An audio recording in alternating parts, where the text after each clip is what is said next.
Olá, eu sou o Vinícius, editor do Pad Papers, e hoje estamos aqui para falar do polêmico tratamento da bronquiolite. Não é isso, Sabrina?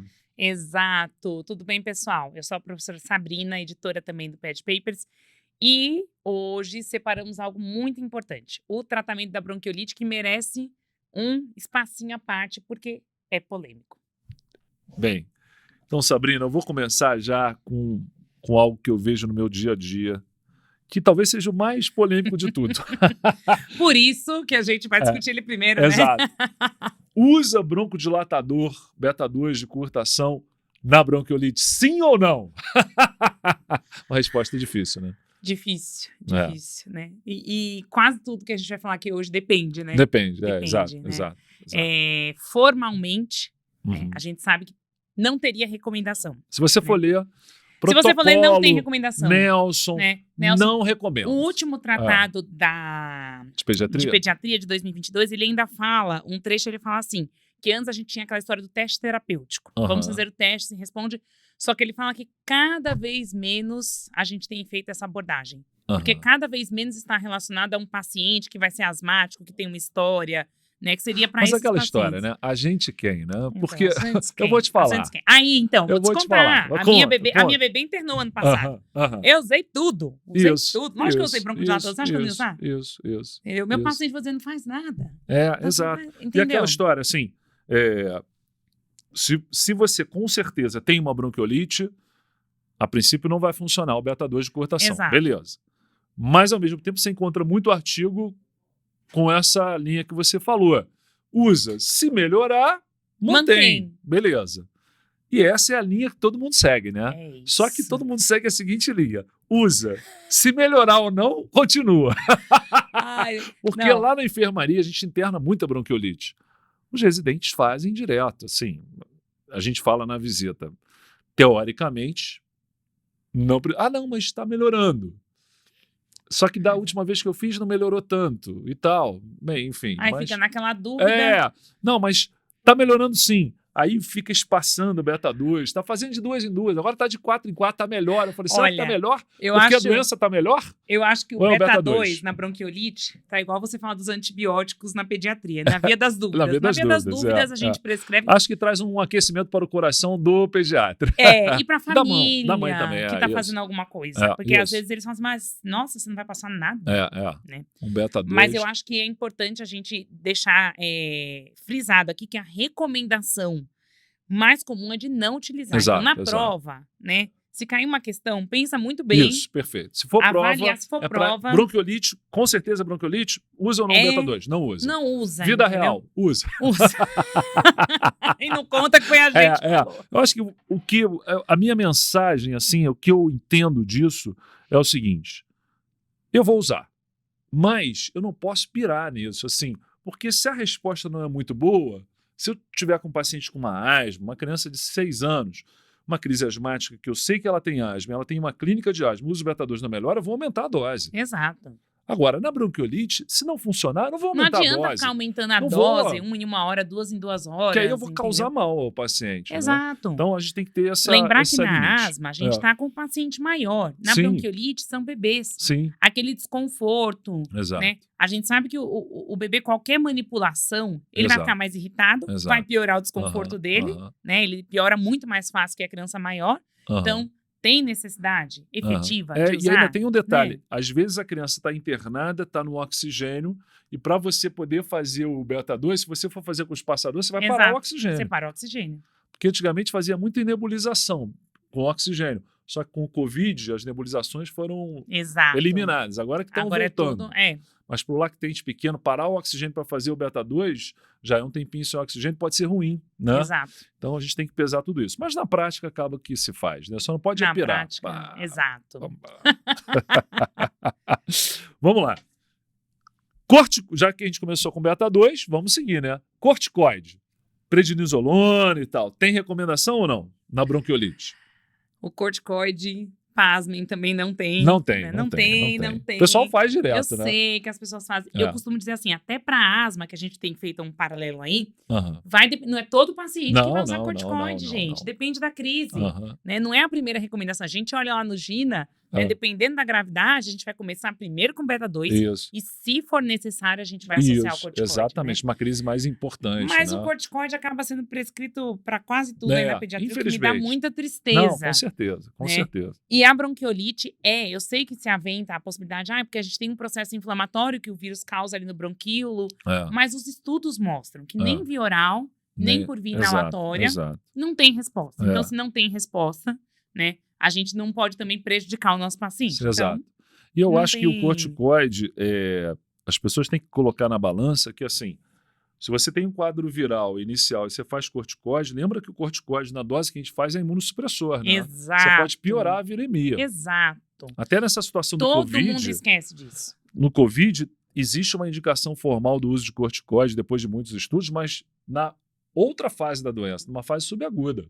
Mais de uma semana de quadro. Não é na primeira semana. Primeiro dia de Covid, começa corticoide. Vai ficar ruim. Vai piorar, porque vai piorar a viremia. Então, eu acho que tem que ter esse peso aí, se faz ou não faz corticoide. Na bronquiolite, realmente não tem nenhuma vantagem de você fazer o corticoide. É que nem para qualquer tosse. Exato. Às vezes tá tossindo, corticoide. Tá tossindo. É isso. E a imunossupressão? E o fato desse paciente piorar? E dependendo da dose, quanto tempo ele utilizar? E os efeitos colaterais do corticoide? Pois é. E vacina? Aí vai ter vacina que ele não vai poder tomar? Que ele vai ter que esperar? Então, eu acho que o corticoide é uma responsabilidade. As pessoas prescrevem muito... O corticoide pode ser um santo, mas pode ser um demoníaco remédio. É uma responsabilidade muito grande ser prescrito e tem as indicações precisas. Exato. Né? E tem um grande amigo, meu professor e mestre, professor Luciano, que ele cunha a seguinte frase: se a gente usar corticoide na bronquiolite e o paciente melhorar, a gente muda o diagnóstico para asma. Risca a bronquiolite e bota asma. A gente segue essa linha. Não faz. Então... E se alguém fez e melhorou, não, peraí. Então isso não é bronquiolite, isso é asma. Ai, coitado. Pior que as famílias dos bebês aí ficam desesperadas. Mas asma, meu bebê vai ter asma a vida inteira, o que vai acontecer? É complicado. Só o tempo dirá, né? Mas uma outra pergunta em relação ao tratamento, né? O paciente com bronquiolite, ele tem benefício? Ele precisa de fisioterapia respiratória? Hoje a gente vai apanhar aqui, né? Tem não. Né? Aí eu entro de novo, né? Minha filha internou por bronquiolite, fez físio, fez até em casa. Entendeu? Na prática, o que a gente vê? A gente vê fazer. Sim. Né? Porque a gente pensa na mobilização, daquela secreção, né? Tem muitos bronquioliteiros, né? Que chiam bastante, tem bastante secretivo, mas os estudos ainda são controversos. Não mostram benefícios.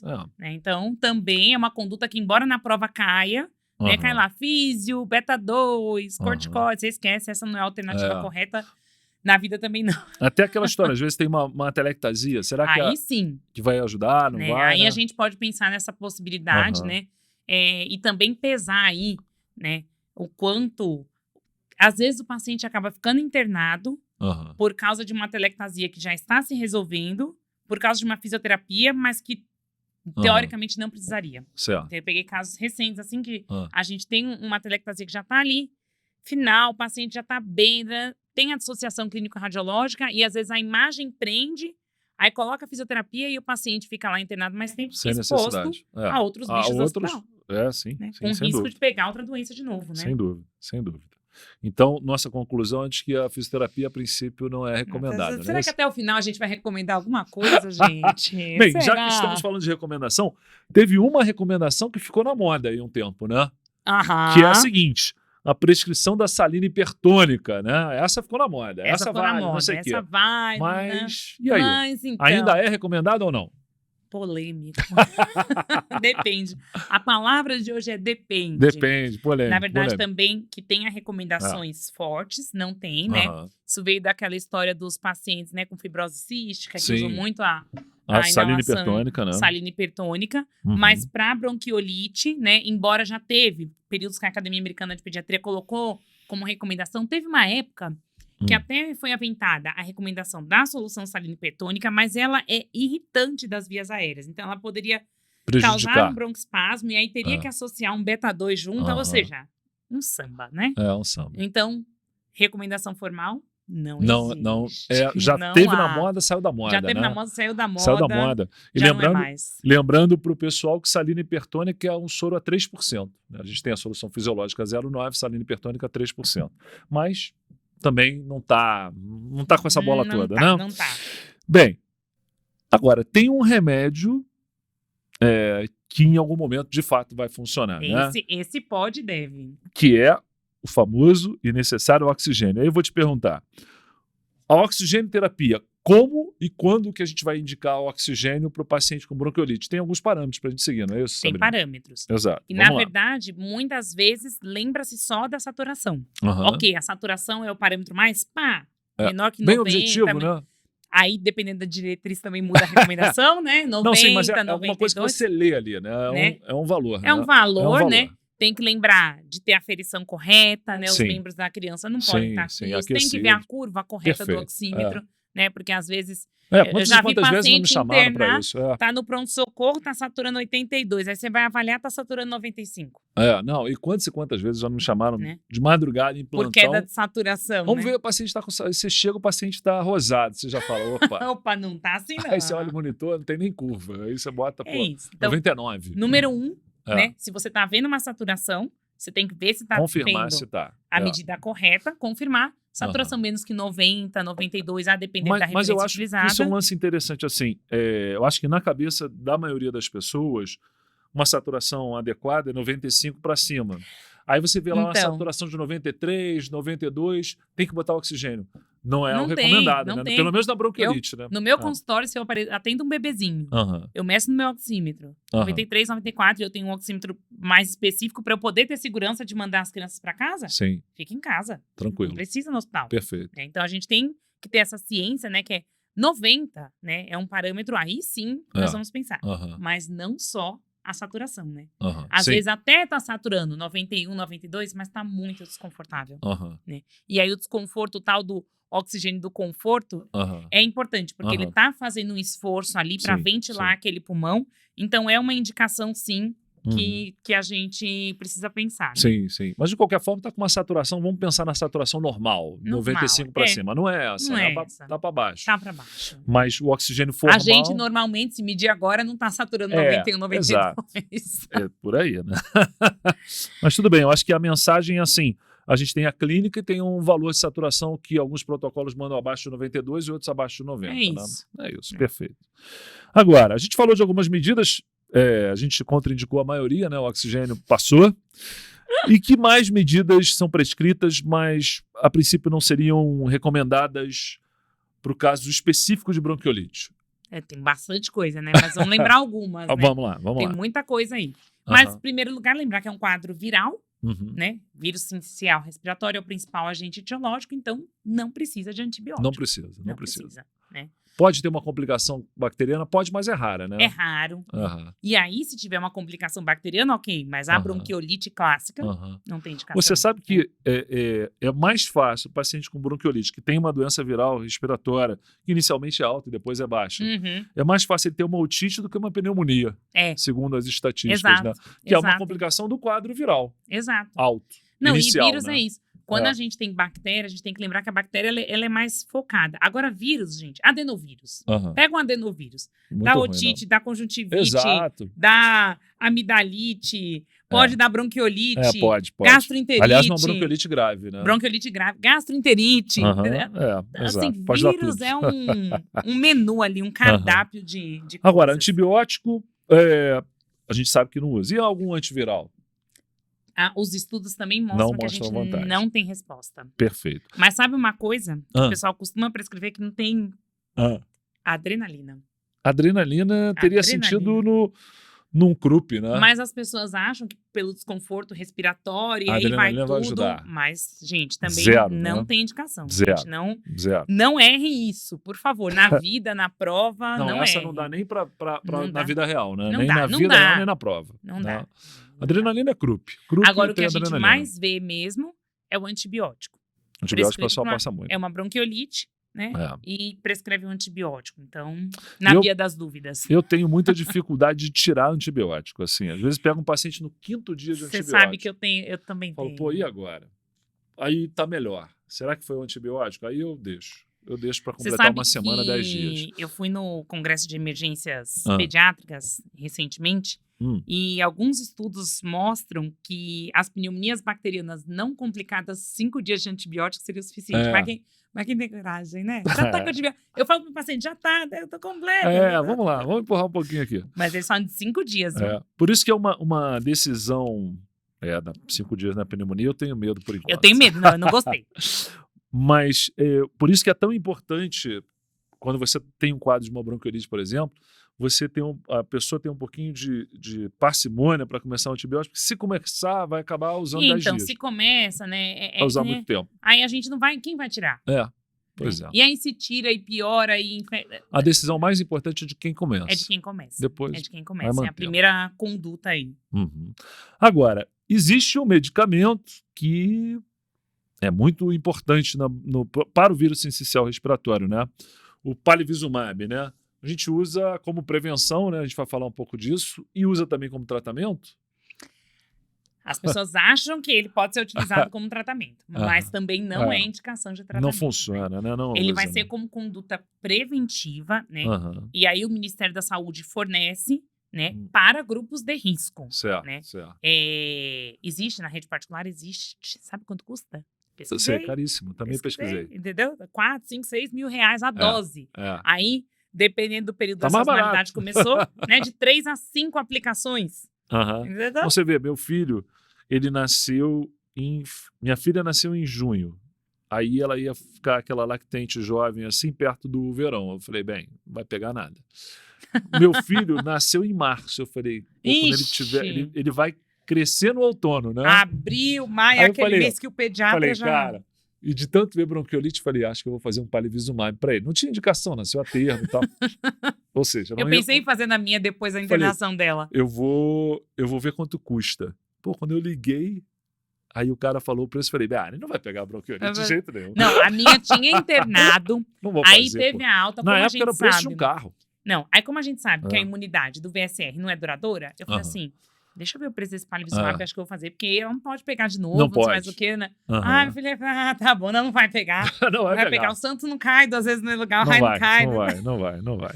Mas o Ministério da Saúde fornece para grupos que ele considera de risco. Sim, e são mesmo, né? São crianças que se pegam bronquiolite, têm um risco de morte bem grande. Né? Então a gente tem, por exemplo, cardiopatia congênita, mas que tem a repercussão hemodinâmica. Tá, não é, tem um FOP, um forame oval. Isso. Não. Tem que ter repercussão hemodinâmica. E uma coisa que as pessoas confundem um pouquinho nessa história da cardiopatia congênita, que é assim, não precisa ser uma cardiopatia cianótica, tem que ser uma cardiopatia com repercussão. Pode ser a cianótica também. É aquela que tem impacto na clínica do paciente. Né? Quando a gente pensa em repercussão na cardiopatia, impacto na vida do paciente. E interessante que, a princípio, esse paciente tem direito de usar nos 2 primeiros anos de vida, se no 2º ano de vida ainda tiver a cardiopatia. Porque vai lá que ele opera. Exato. Operou no 1º ano, aí no 2º ano, palivizumab. Tem umas questões de prova que é exatamente isso, né? Isso. Essa é a diferença. Porque assim, o da doença pulmonar da prematuridade, ele vai até 2 anos, de qualquer forma. Porque a gente não tem uma coisa, não tem, né? É algo crônico. Agora, a cardiopatia não, se resolveu. Se resolveu por uma intervenção. Aí entra na fila, vai sair da fila, não vai pegar, né? E pro prematuro, não, é só no primeiro ano. E pro prematuro, só no primeiro ano, né? E aí a gente, dos 20... Aí a gente tem aquela polêmica, Isso. Os menores de um ano... SBP contra o Ministério da Saúde. Aí eu falo, gente, isso é prova. Olha a referência que tá pedindo lá na sua prova. Entendeu? Depois não vai dizer que a gente falou errado. A gente tá falando, tem 2. Então, Ministério da Saúde. Até 28 semanas e 6 dias para os menores de 1 ano, né? Só que a Sociedade de Pediatria, pelos estudos, vê que os prematuros entre 29 a 31 semanas e 6 dias, a gente sabe que ainda são de risco. Então, menores de 32 teria risco. Então, Ministério da Saúde até 28 e 6, né? Sociedade de Pediatria até 31 e 6. Isso para a prova, eu acho que é perfeito. Agora, o problema é que a SBP, ela joga no colo dos pediatras um problema. A nossa resposta... Porque, então, assim, aí que pai que vai ter dinheiro... eu não vou recomendar um paciente... 4 a 6 mil, quando eu fui ver mais. Que fosse 5 mil reais. 25 mil reais, gente. Né? Nenhuma dose... Não dá. Entendeu? Não dá. Só durante se, assim, a sazonalidade. Pois é. Eu acho que isso tinha que ser um papo reto, sociedade e Ministério da Saúde. Exato. Jogar isso pro colo do pediatra, né, com todo respeito à sociedade, porque aí, assim, o paciente tem lá 31 semanas. Eu não vou falar pro paciente que ele tem que tomar palivizumab e que ele tem que pagar. Exato. Não vou criar essa culpa na família. E às vezes, né, a gente não sabe, cada paciente é único, né? Então, às vezes, um que nasceu de 28,6 teve uma evolução em condições, clinicamente, muito melhores do que um que nasceu de 30. Exato. Né? Porque não é um número, depende muito da criança, né? Então, às vezes, aquele de 30 precisaria muito mais. Não, e aquela história, eu tô de acordo com a Sociedade de Pediatria, só que não adianta eles falarem pra gente recomendar... E dar como pra criança, né? Como é que eu vou prescrever isso? Então. Não tem como, o Ministério da Saúde tem que dar conta, então a gente tem que chegar num acordo. Agora, esse lance do palivizumab é muito interessante, né? Porque, assim, reforçando, não é vacina, né? Não é vacina, é imunoglobulina, é anticorpo. E ele tem uma durabilidade, né, de 1 mês mais ou menos, e você tem que repetir, né? Por isso que tem que dar as doses durante todo o período da sazonalidade, que vai variar o início dependendo da região que você está, né? Então, a gente mora num país continental, né? Pois é. Então é como se fossem vários países, né? Exato. Em alguns locais, né? Na região norte, né? Começa de fevereiro, né? Na região sul aqui começa em abril. Aqui em fevereiro, no sudeste, a gente tá no verão, tá na praia com o professor Rio de Janeiro, entendeu? Então... No sul, essa sazonalidade vai lá para frente, para abril, vai um pouco né? mais para frente, entendeu? Exato. A gente aqui já começou. Já, né? Então... Interessante, faz 1 mês antes, né? Começa 1 mês antes. E faz por 5 doses. Porque isso, né? Anticorpo, a gente tá dando anticorpo pronto já pra hora que preventivo, né? O indivíduo se expor, já tá lá pronto. Isso. Os soldados já estão lá, né? Preventivo. Então não adianta dar... Preventivo, né? Aliás, porque a gente nunca sabe, se a gente já chegou na sazonalidade, né? Pode ser que a gente dê um anticorpo e a criança já esteja com o vírus, ainda não desenvolveu e aí não vai. Não vai adiantar. Não vai ter Tem que ser preventivo, né? mesmo, né? Então, nosso resumo do tratamento. Sobrou quem? Quem sobrou, Sabrina? Oxigênio e palivizumab preventivo. Né? É isso. Então, tratamento oxigênio, prevenção palivizumab, acabou. Acabou. E o beta 2 não precisa contar para ninguém. Não conta. Pessoal, espero que vocês aproveitem. Vejam também o outro podcast também sobre bronquiolite e até a próxima. Até mais. Tchau, tchau.